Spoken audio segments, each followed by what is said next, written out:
रान को नुआ चैनल रे जतो को सगुन दाराम।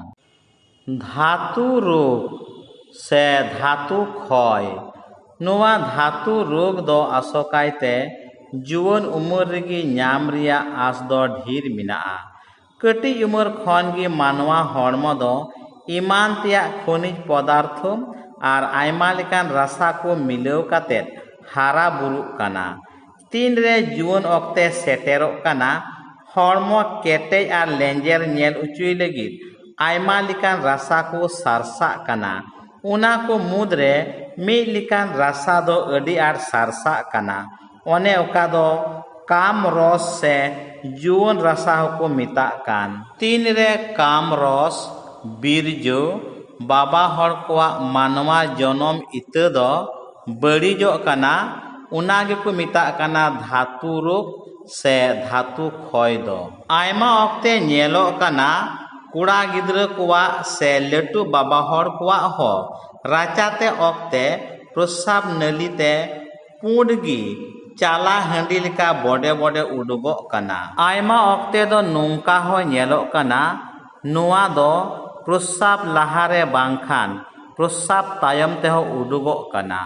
ओक्ते ओक्ते दो दा से पायखाना हुयुग रे कुथुतेम दा से लिखान दा से पायखाना हुयुग लहारे बांखान तायम ते हो नुआ दो उडुगो काना। तीन रे काम रस बीरजो बाबा हड़ा जनम इता दो बड़ीजो काना आ नुआ प्रसाब नाली ते उडुगो काना।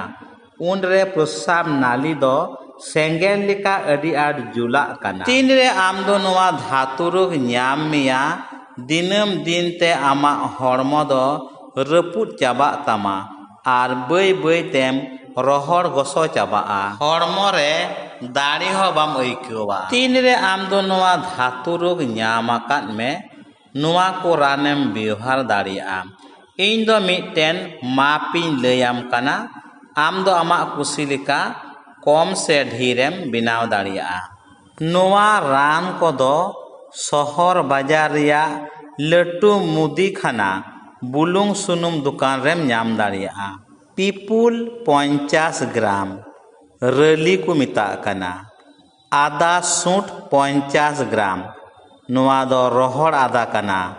गोलकी गोल मरीच 50 ग्राम और 200 ग्राम दुलाल चंद्र भरेल ताल मिछरी मिसाल में जोतोगी मौज ते रिद गुंडई में और रोहड़ पाउडर बिनाव में। नुआ रोहड़ पाउडर रान दो दिनम हिले सीता खाली लाई रे 1 चामच आलांग रे दोहय में और उर्गुम दा साला उद में तीना दा एम नुया नुई में।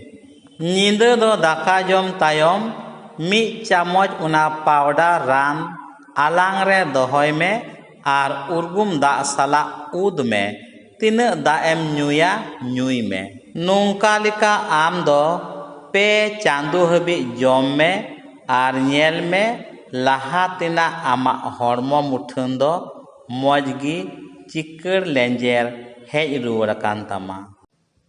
वीडियो नेल काते गड़म नाम आकाद खाज आम हो मिटेन गड़ो में नुआ वीडियो लाइक शेयर और सब्सक्राइब में जेमन आयमा हड़ को बाडाय दाड़िया। मा तबे आयमा सारहाव।